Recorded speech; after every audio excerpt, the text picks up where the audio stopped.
Mubaarak faa fuutee gadaa faa fuutee inta araarsitee turte. Amma akka haarawaatti deebi'ee ijoollee giiftiidhaan bitee kaaniin arrabsa. Ana amma isan naa barreesse kana. Gadaboo jedhee biyyuma kiyyaan na arrabsa. Maaliif haqa intala tanaa akkanatti wannaa taatan gandummaa keessaa baya. Ani akka mataa kiyyatti naannoo tokko isaanii arsiidha. Garuu an haqa duuka deema.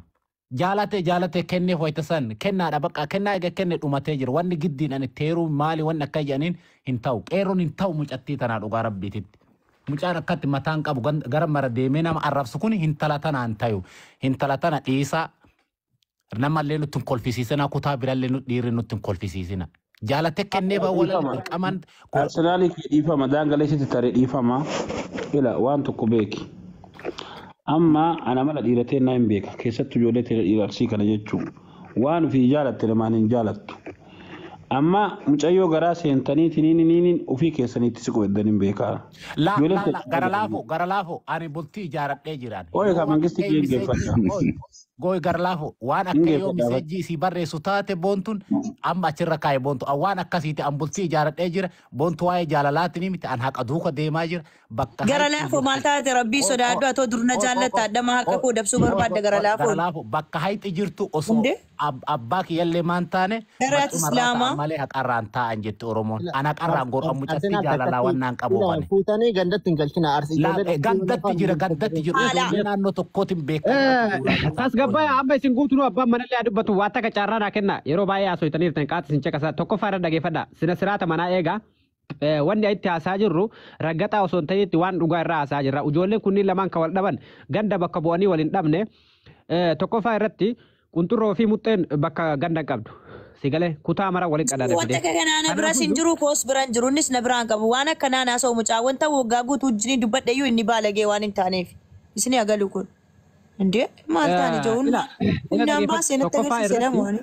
Carraa sina siraata walii kennaati dubbadha Oromoo wobbootillee welkaan baga nagaan dhufte nama yeroo dheeraa waraana qeerroo turedha. Falmii gurguddaa geggeessaa kana narraa gadi buusi galgalaa ganamatti taa'ee na arrabsaa buusi gadi narraa ona kabajji buusi gadi narraa. Giiftii birrii dhibba tokkotti nachi taa'e na arrabsa galgalaa ganama giiftii dhibbaa fudhatee zimmi jedhee tumaadhummaa koo hin beekin ganaa dubartii akka kootii fuuta shii utuu waa'ee koo hin beekin zimmettee na arrabsita. Buusi gadi narraa.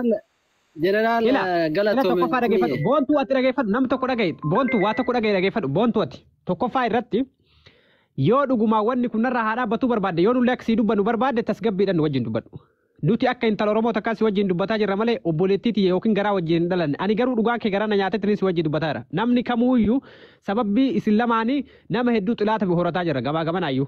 Sigale nuti akka nam tokko itti gabbee sirra dulu wallaalle gabbee sigara galchee serrabsuu wallaalle nama miskiina meeqa finnee sirra boochisaa turre warabbal kaaba dhugaa sin jedhaan garuu haqa kee waan beekuuf jecha miskiinummaa kee waan beekuuf jecha takkaa siif jecha nama meeqa wal dhabee hagarraa itti amma qeerroon naan xilaata sigale gurbaan eenyu kingii walloo sun anaan xilaata gartee sababii nuti dhugaa kee dubbanneef jecha irra baaniin warrabsaa turan akka nam tokkotti waan si jaalannu waan si kabanyuuf dhugaa kee tokko gartee ifa sii baafne intala shamaraati jennee si afoo dhaabbanne malee yoo ka barbaadu taate akka barbaadanti wasaqaluu dandeettan jennee isin geggeessinee bakka barbaadee warra gatuu dandeettan nu dantaa irraa hin qabnu nama ajandaa barbaadafi miti.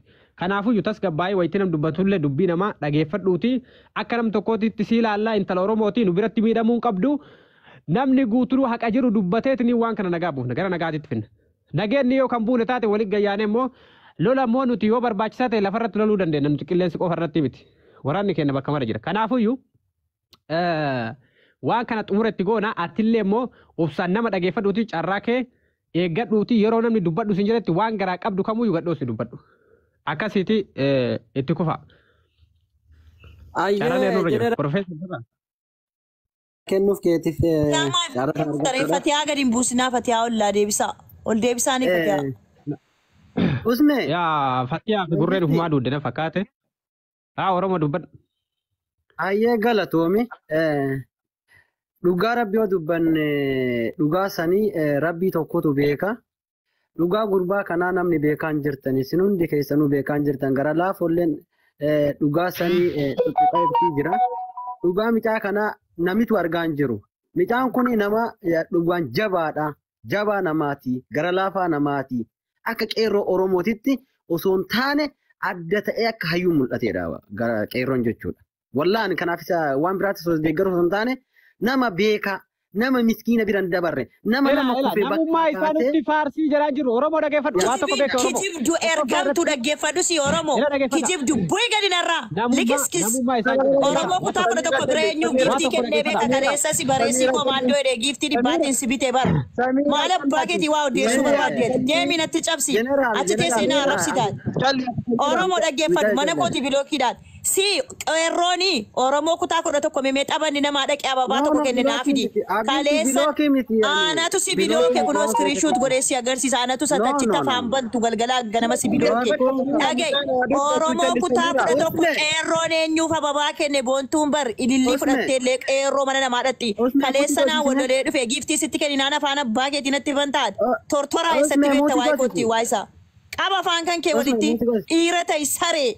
Gandummaadhaan natti dhufuufi dhiira ta'e isheen likiskis gadi bu'aa gurbattii harree kana gadi narraa buusu gurbattii Oromoo jedhamtu kanaaf gurbattii mucattee eenyuu sanan fiduan saree eessa baagetiitti waa'ee Oromoo beekannee aana qofitti deemii taphachiise eessatti beeka waa'ee Oromoo nati Oromoo jettumaa inni qeerroon eessatti beeka waa'ee Oromoo asirra taa'e shaggarii naqi maaliif tapha haadha faatee irraa fere ijoollee si komaandooti maaliif tapha gara laafoo irraa fere maaliif tapha mubaarak musammaa irraa fere hadhanaa wallolee si komaandoo ta'uu keessi barate maaliif amma eegisee qofaa leenca kennere diqaala harree deemi hudduu harree seeni tortoraa sagate haadha manaa saayuu takkaa waje harree Eeroon bakka ati kuftee jettu zubaanaa keessaa si kaasee si mul'isee bara hayyuun. Diqaalee abbaa keetii gara laafoo gaafa dhulii biliin kootu qeerroon inni fidlii bilii 27. Injiraan si taa'e butaanti sitti jijjiire hayyuantitti. Gara beekaa beekte kan Qaamaa hoggaasa. Boonaan salamiin micheetti irra gaddaa badhatu waan agarteen dubbatina. Oromoo kana mootii godhe. Kiskisiin nana gurbattiin kiskisiin nana ani bara Oromoo kutaa kudha tokko na beekaa ni kaleessa leencana irratti kennuu jammare. Diqaaleessa abbaa keetiitti beekta saree garbitti onnee 100tiin bitamte sii kennu bilookii keessaa si baase. Leenca sii kennu leenca sii diqaale aan barisa caala nyaata damoota nan beektu ati qoshaashaa. Qoshaashaa likiskis diqaala bari inni nama haadha manaa isaa mana keessatti taffadee taa'u bara aan nama zanaa fataa inni jiraatu raammoo gandummaadhaan dhuftee kottu kun olaa bilookii irraa si baase leenca sii kennu shaarmutaa. Qeerroo jechuun kingidha. Hiyyeetti mara Gungudhaa deemiti onnee 100tiin bitamtu. Diqaala deemii onnee 100tiin bitame mucatteen ollatti hin galchinus mee. Gurbattii likiskisii kadhattuu kana ollatti hin galchinus mee yoona kabajjee hattuu kana ollatti hin galchinu. Oromoo kutaa kudha tokko memee tapha qeerroon Oromoo dhaqee irratti qurxummii tokko kenne naa fidaati. Hadhaanaa wallolee sinii Oromoo kutaa kudha tokko deebi'ee. Baasii gadi gurbattii diqaalaa kana. Hayyeen irraa dhawwaanii kan inni si mana qeerroo keessa galgalaa Buusi gadi narraa usmi buusi gadi narraa yoon buufne immoo gadi si bu'aan. Boontu jedhi dhageeffadhu qeerroo mooboo jettan kun jechuudha dhageeffadhu kiyyaa bukke.